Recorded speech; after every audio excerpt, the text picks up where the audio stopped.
Hát azt mondják, hogy van egy ifjúkor, meg felnőttkor, és aztán van egy második. Nekem azért ez, hogy 44 évesen áttelepültem ide, átjöttem, és azt úgy gondoltam, hogy az, hogy most egy magyar területen, ebben az országban lakom, esetleg ott is van egy házam, vagy ahogy sokaknak van, hogy hát miért egy franciának nem lett Marseille-ben is háza, meg Párizsban is. Hát.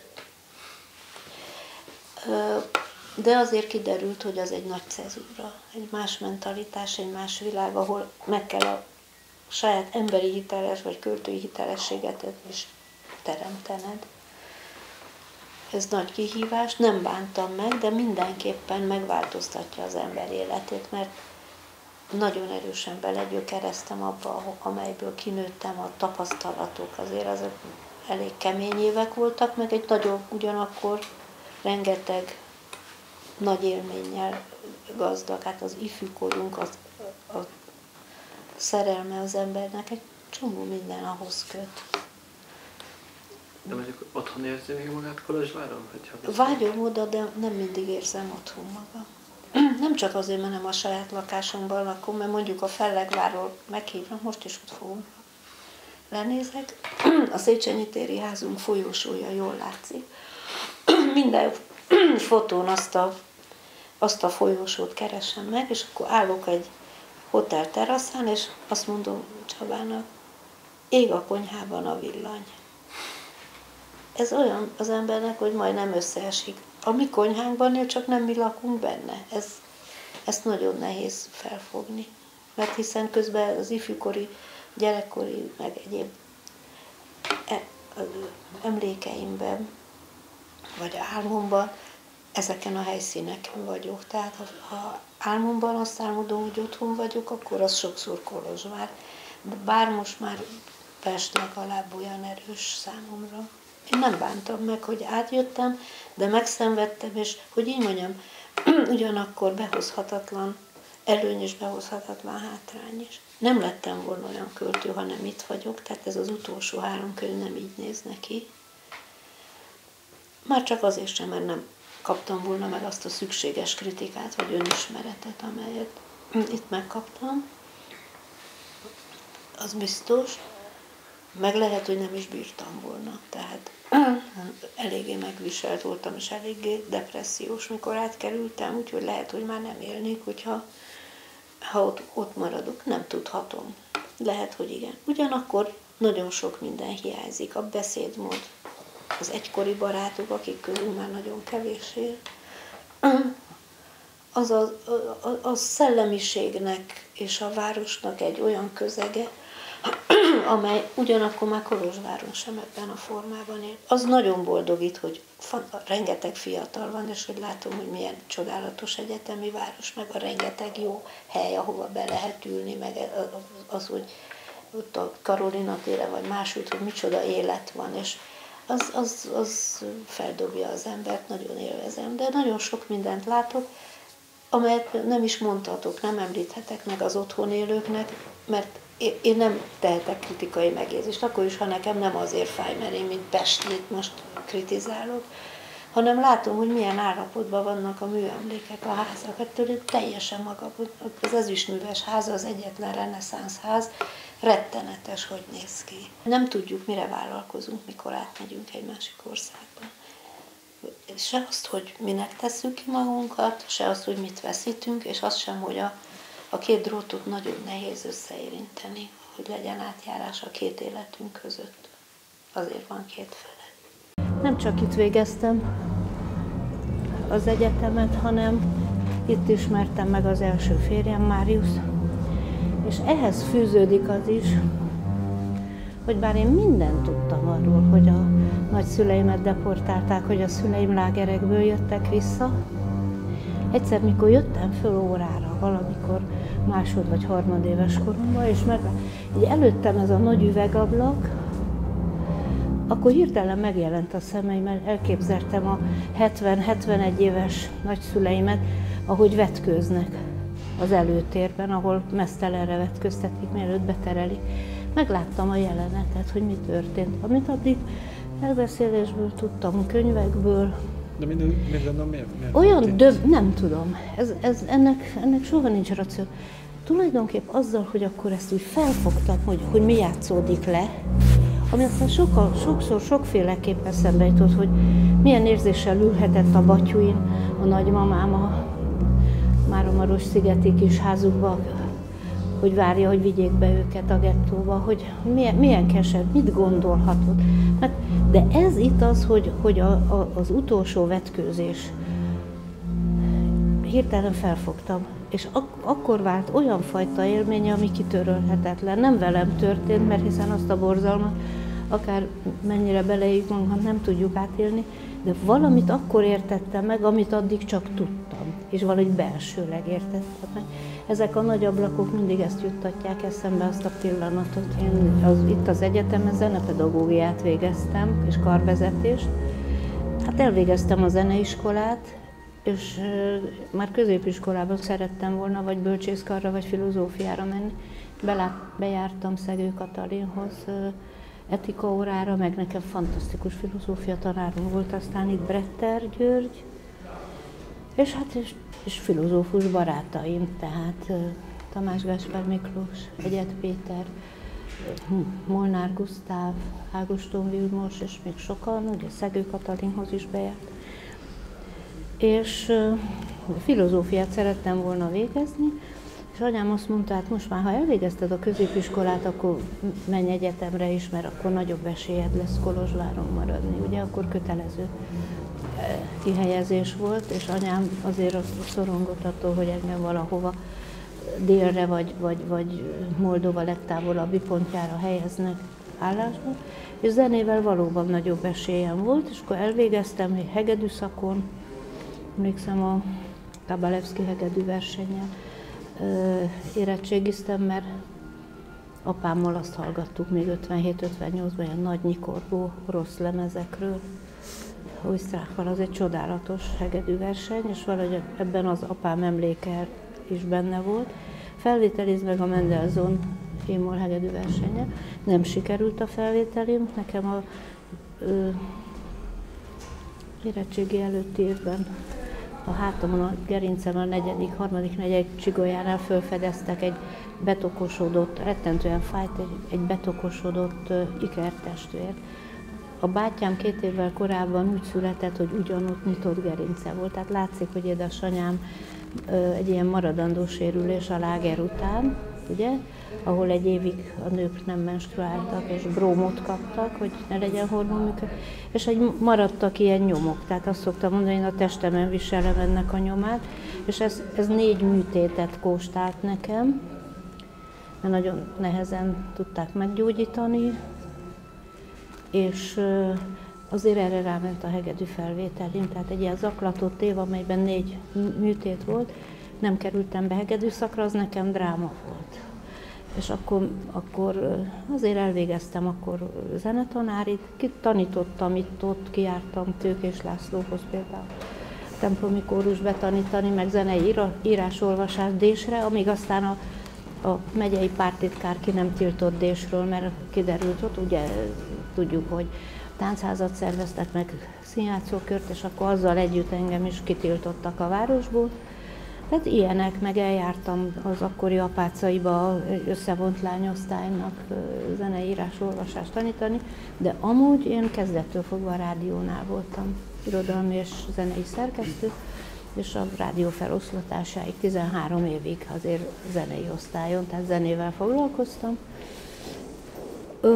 És hát sok mindent végigéltünk ott, például mikor bezárták a stúdiót, hogy hogyan hányták teherautókra a szallagokat, és hát azt nem lehetett akkor tudni, hogy zsilevai börtönbe vitték, mert azt akkor raktárrá alakították, az már nem működött börtönként. Zenei szerkesztő voltam 85-ig, és akkor elkezdődött egy nehéz periódus.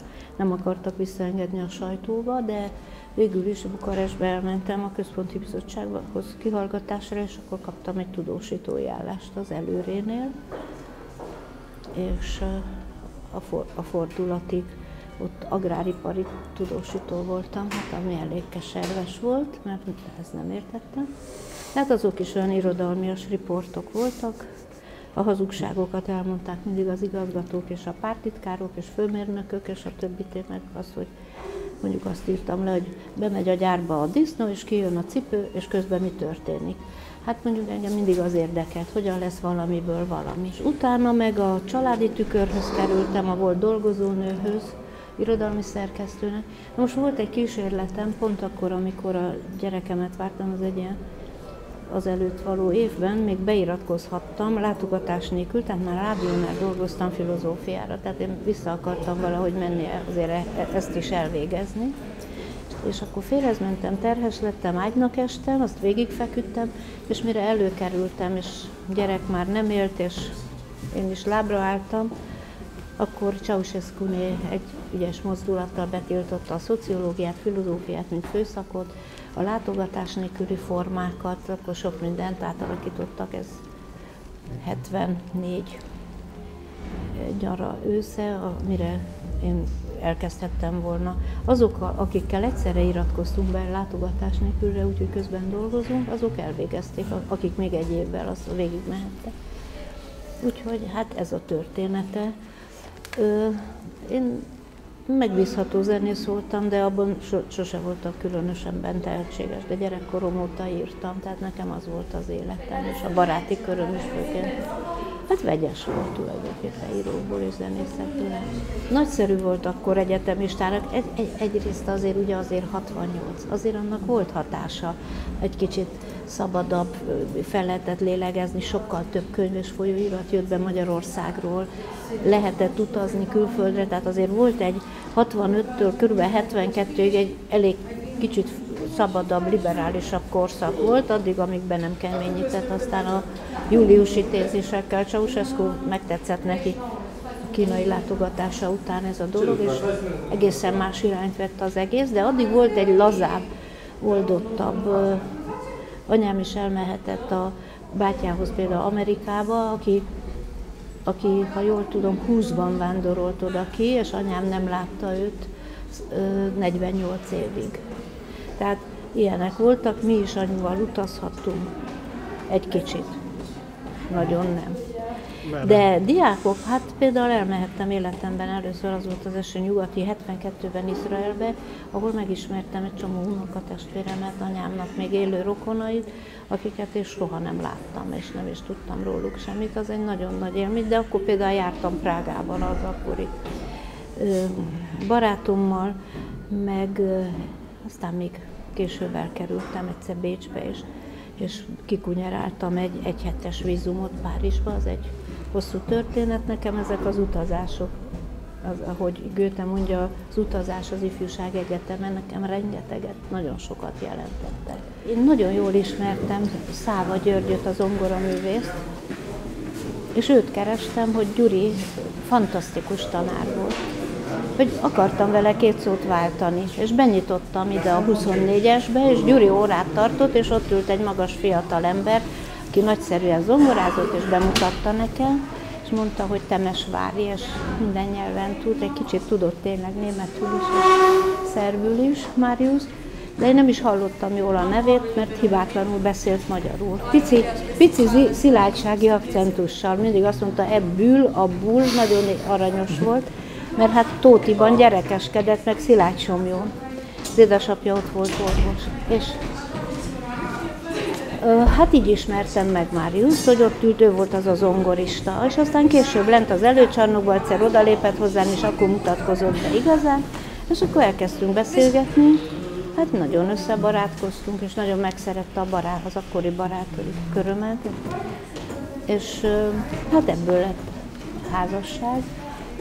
És Máriusz egy nagyszerű ember, tehát nem csak a filharmónia igazgatója, most ő valamikor zongorista szolisztikát végzett, országos első díjat nyert, ugye ez ösztöndíjas volt, hanem hát ugye zenész is, aztán egy videóstúdiója volt, de hát abból egy kicsit visszavonult, és most a Kolozsvári Filharmónia igazgatója, és mi egy ilyen testvéri, baráti viszonyban maradtunk, nagyon közeli barátságban. Azon kevesek közé tartozott, aki annak idején Dojna Kornéával, meg Timas Évával tényleg az aktív ellenállók közé tartozott, tehát a Ceausescu rend aktív ellenálló, és aláírt kisebbségi ügyekben a magyarok mellett, a falurombolás ellen, sok minden ellen, tehát a templomok áthelyezés, és hát abszolút aktív volt ebben, nagyon bátor és nagyon klassz ember. Ő volt a legnagyobb szerelmem. Tehát az, hogy szétmentünk, az hozzájárult ahhoz, hogy el akartam menni, mert úgy éreztem, nem tudok vele, meg az akkori feleségével szembe menni az utcán, ezt nem tudom elviselni. De nem vesztünk össze, és aztán évekkel később találkoztunk egyszer Pécsen, és akkor végigbeszéltük, és elkötöttük a szálakat, és aztán ő még meghívott a Szárhegyi táborba néhányszor. Tehát, hogy így az utolsó években megint nagyon jó viszonyban voltunk. De hol kezdődött ez a kapcsolat? Hát ő filozófiát végzett, és ez egy baráti kör volt. Tehát ebbe Tamás Garzsi, aztán később Markó, Cselényi László, Selmeci Gyuri, György a zeneszerző, Orbán György zeneszerző, Salamon Anikó a néprajzos, Szőcs Géza, Dancsúly Márta, akkor Gál Anna és Cseke Tamás a képzőművész férje, Máriusz az akkori férjem, meg én tartoztunk, és Péter akkor még élt a felesége, Andrássy Kati. Tehát ez egy nagy kör volt, és emlékszem Géza az eljegyzésén a fiatal Tőkés László ő celebrálta ezt, tehát ő is a társaság része volt, és ő hozta össze a baráti körének, meg a gyerekkori ismerők a két szárnyát. És tulajdonképp akkor ismertem meg Egyed Pétert, és hát ezek ilyen nagy családi, meg az egész bandat ismerik, nem kell mondanom, hogy a fiatalként a strandra, ahogy az egész banda tódul ide-oda, a Gézáék kertjében pingpongozunk, és közben rengeteget beszélgetünk, vitatkozunk, a Fellegvár készül az Equinoxban, a Gál Gábor körben, tehát a különböző fórumokon, meg helyeken próbáltunk például az Igaz Szónál elérni a Cselényi Bélának a verseiért szólaltam fel, emlékszem, Székely Jánossal volt egy vitám. Tehát próbáltunk a mellékletet szerkeszteni, mozogni, és egy másfajta irodalmat, meg gondolkodásmódot érvényesíteni az itthoni magyar kultúrában, ahol Veris doktornak a sírja volt. Az az ember, aki a leggonoszabb volt hozzám a kórházban, és majdnem meghaltam. Ügyészséggel fenyegetett, ha elveszítem a terhességet, és ezért későn műtötték a gyereket, tehát nem végeztek időben császárt, meg egyáltalán bonyolult, nem az orvostörténeti részt. Tehát egyik gonosz tevőm volt. És mikor megláttam a sírját, akkor jutott eszembe, igen, itt vagyok otthon ebben a temetőben, mert itt mindenkit ismerek, hiszen az ellenségeink is az életünkhöz tartoznak. Azok, akik valamilyen szerepet játszottak, és azzal, hogy ilyen sokan vannak, ilyen rengeteg zenészeket, muzsikusokat, írókat, ez mindig felidéződik a gyerekkorom, hát nyilván az 50-es, 60-as, 70-es évek, és ez egy meglepő tapasztalat volt, hogy az ellenfelek és ellenségek, ami nem ugyanaz, szintén beletartoznak a történetünkbe. És akkor gondoltam, igen, itt érzem magam otthon. Egy éjjel a Szabad Európában meghallottam, mikor már teljesen kétségbe voltunk esve, hogy az körbe már minden országban leomlottak a falak, és itt maradunk egy enklávéként, úgy, ahogy Albánia ott volt az egész térség közepében évtizedekig egy ilyen diktatúrában. Amikor meghallottuk, hogy mi történt Temesváron, és elkezdődtek ezek a dolgok. És hát azt ugye lehet tudni, és ma már azt is tudjuk, hogy azért ebben komoly szervezés volt, hogy 21-én nagyon sok erdélyi városban, meg Bukarestben az emberek az utcára mentek, és úgy kezdődött, hogy délután ment és énekelték a Deschiapto Romanet, és lent az Asztóriánál, tehát akkori Horea úton, ugye felhallatszott hozzánk a Széchenyi téri lakásba a tömeg, és le akartam menni közé, mert azt mondtam, inkább meghalok, lőjenek, mert hallatszottak a lövések, hogy hogy tüzet rendelnek, a jajgatás, és hogy aztán feltápászkodnak, és tovább énekel a tömeg, és szegény anyám könyörgőre fogta, hogy nem tudnám elviselni, ha megölnének. veszekedtünk, de beláttam, hogy egy ember, aki visszajött Auschwitzból, akkor ő már nagyon idős volt, itt hagynám egyedül, és ezt nem tehetem meg vele, és persze fogcsikorgatva és veszekedve otthon maradtam. Másnap pedig már szükségállapotot hirdettek, és akkor fogtam egy nagy szatyrot, mint aki elmegy kenyérért, és keresem, és valóban elkezdtem, de nagyon sok volt, amerre a tömeg elhalt. Kimentem először az Asztóriához. Ott egy akkora vértócsa fogadott, nem tudom elmondani, tehát egy ilyen 4-5 méter átmérőjű, hatalmas vér. Az emberek már kenyeret helyeztek le, meg virágokat mellé, mire leértem, és akkor jöttünk fel a főtér fele, és itt körülnéztem, és nem tudtam, hogy előző délután itt mi történt, azt majd elmondom utólag. És elindultunk a Deák Ferenc utcán befele, és próbáltam valahol találni valóban egy nyitott és ott, ahol elérjük a Minorita templomot, egyszer csak kicsapódott egy ablak, és valaki kikiabált. Ceausescu elmenekült helikopteren, megbukott, és vége van.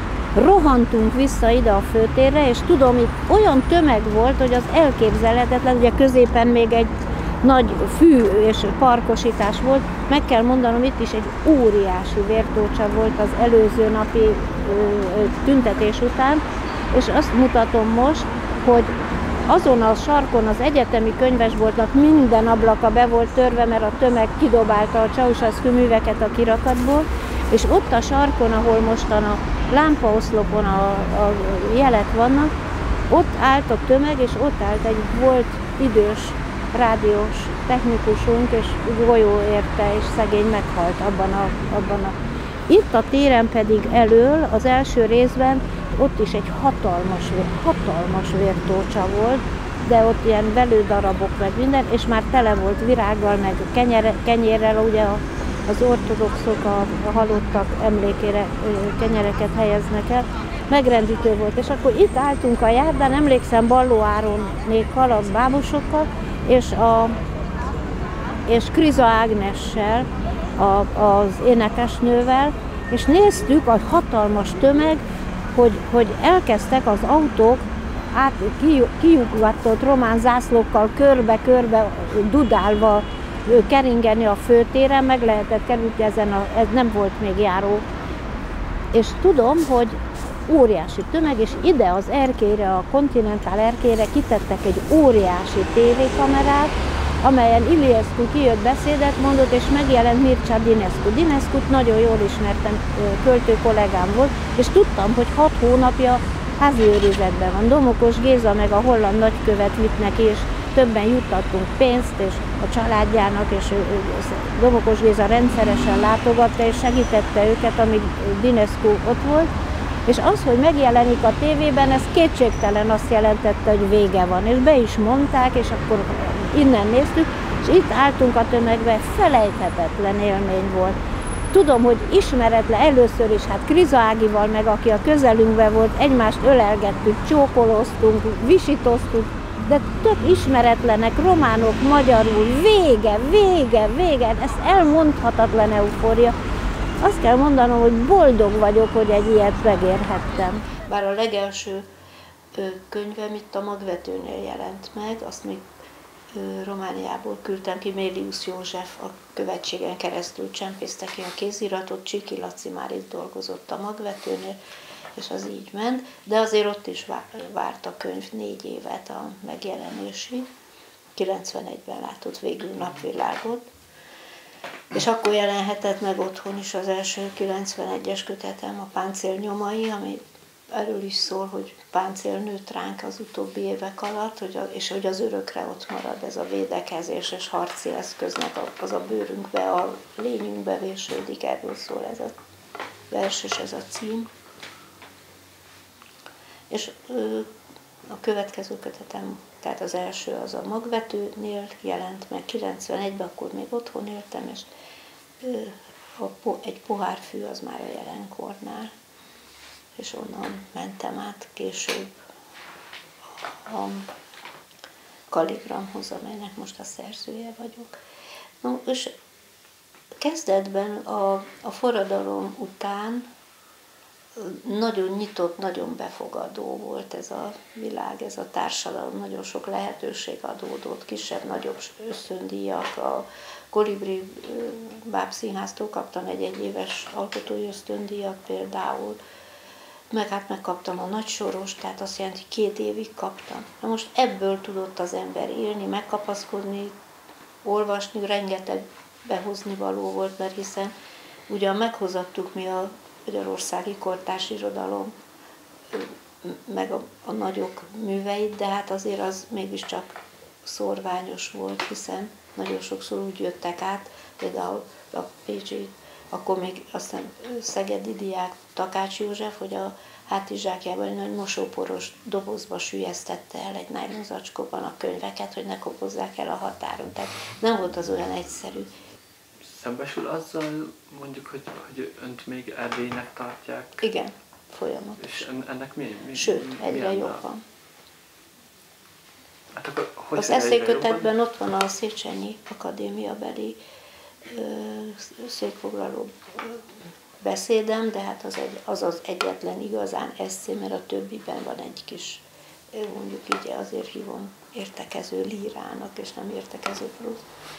Tehát annak van egy kis irodalmi vagy egyéb jellege a többi szövegnek, az mondjuk egy önálló tanulmány, amúgy én nem vagyok irodalomtörténész, sem esztéta, és az erről szól a vers hazája, hogy befogadó-e még a magyar kultúra, fel tudja-e szívni, vagy a mai kortárs magyar kultúra. A népiesekre azt mondhatom, igen, ők befogadó, de mondjuk az, amely meghatározta ennek az országnak az utóbbi 20-25 évét irodalmilag, vagy legalábbis jobban látható volt, vagy ennek a nagy, hát azt nem mondható, vagy az olvasóközönség. Tehát némely dolgot, 1-2 színdarabot ismernek, vagy Sütőtől az anyám könyvágot, ígérkötetet, vagy még mást is, Szilágyi Domokost, és aztán egyszer csak megáll az egész.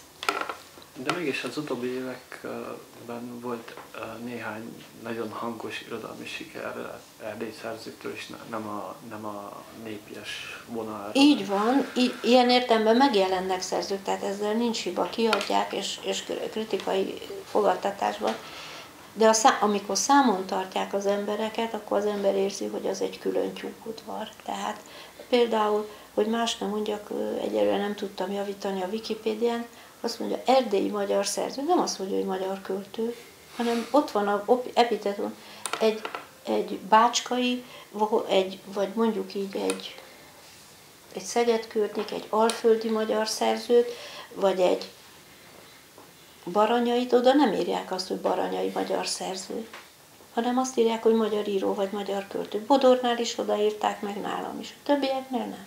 Tudomásul kell venni azt, hogy melyek az országhatárok, akár tetszik nekünk, akár nem. Hogy egy percig sem lehet elfelejteni, milyen nehéz kisebbségben élni, ez nekem örök időkre bennem marad. És ezt a skanzen szerepet, tehát hogy ilyen díszmagyarnak lenni Erdélyben, ezt visszautasítom. Tehát igenis, vegyék az embert komolyan, bírálják a könyveit ugyanolyan mércével, és ugyanúgy ismerjék el. Most ez nem egészen így van. Van olyan irodalmi kör, amely isteníti a határon túli irodalmakat, törődik vele, tehát mondjam így, a népi irányzat mindig befogadóbb vagy nyitottabb volt erre, ami nagyon szép és nagyon jó is. Például Pomogács Bélát nem akarom sehova sorolni, se jobbra, se balra, mert tényleg önálló, tehát egy ilyen, mondjuk egy nemzeti liberális, mondjuk így, tehát a kettő között van, de sok mindent lehet mondani, tehát az ő életműve mégis arról szól, hogy itt kiadott hatalmas antológiákat, és a határon túli irodalmakat, és különösen az Erdélyvel nagyon sokat foglalkozott. De az igazság az, hogy az Erdélyt ugyanúgy kezelték, kiemeltek bizonyos alkotókat, akik megfeleltek az elvárásoknak, és például az erdélyi irodalom urbánus vonalát, vagy liberális vonalát, ez a kör kevéssé vagy egyáltalán nem méltányolta, vagy nem akar tudni róla. És már ugye ezt annak idején, hát most nem tudom, mondjak-e neveket, hogy kik azok, akik Czine Mihály, meg Szakolczai Lajos, meg mások, akik Erdélyt járták, ők eldöntötték, hogy kit importálnak Magyarországra már a fordulat előtt, sütőt igen, de Székely Jánost azért kevésbé, egy valamennyire igen. Tehát X-et igen, ezt nem. És lényegében 5-6 nagy név mögött, mondjuk egy Szabó Gyulát akkor egyszerűen nem hozta, vagy Bálint Tibort, egy ilyen. Tehát ezek aztán, persze, azt nem azt mondom, hogy semmi nem jelent meg, de az, hogy milyen módon voltak forgalom, vagy mondjuk a magyarországi közösség mit tudhatott az erdélyi irodalomról, elsősorban azokat, akiket ez a népiesebb irányzat fölemelt, és úgy gondolta, hogy ahogyan azt, ha jól emlékszem, Balogh Edgár mondta, hogy a népszolgálat kiválónak bizonyulnak, azt, amit ez az urbánusabb társadalom, vagy az urbánusabb gondolkodó és író réteg képviselt, azt nem tekintették népszolgálatnak, már pedig az az. Volt néhány idősebb ember, aki őszintén reagált, és elmondta, hogy mit gondol, és az óriási segítség. Nehogy azt higgyék, hogy ez csak dicséret volt, de mindenképpen, vagy Mándi Iván egyszer tett egy megjegyzést, és soha nem felejt. Nem esett jól, mikor mondta, de rájöttem, hogy igaza van, és nagyon jól tudtam használni. Úgyhogy aztán volt egy idő az otthoni utolsó, és tehát itt elkezdődött ez, hogy 7 év van egy verseskönyv között, és az a harmadik történet volt az első, én az Ahogyan élsz válogatotthoz képest, az 95-ben jelent meg, ez meg 2002-ben, és aztán 2002, 2009, 2016 az utolsó 3 verses könyvem. De azért lényegében az történt, hogy lassan elfordult a hajó. Rá kellett jönnöm, hogy mi az, ami nem való nekem, amit én próbálok modernizálni, tehát ez a nyelvjáték, hogy azért abból tényleg kiábrándultabb másokból is, és hogy ez nem az én műfajom, és visszaállítani, megkeresni azt, hogy mi az, amiben otthon vagyok, ami az én hangom, ami az én beszédmódom. Ehhez tényleg mások észrevételei, hát elsősorban a nagyon erős és hozzáértő kritikusom Báthori Csaba tanácsai és észrevételei segítettek hozzá. Ez a szembenézés, ez nem olyan könnyű. Így, mikor egy válogatottat szerkeztek, akkor nem tudok nem belenyúlni. Hát hiszen a saját tapasztalatom megváltozott, nem magamról, hanem az irodalomról. Tehát én most egy 40-50 évvel idősebb költő vagyok, mint aki azt írta. Hát persze, hogy észreveszem az ifjúkori pongyolaságokat és botlásokat, de ha látok benne valamit, amiért meg akarom tartani, ami nagyon fontos, az ember azért elfogult a saját írásaival, tehát ezt levetkőzte. A hibáit is látom, de akkor megpróbálok észrevétlenül még hozzányúlni, tehát hogy nem változtassam meg a lényegét, de mondjuk a sutaságokat, vagy kis pongyolaságokat, ritmikai,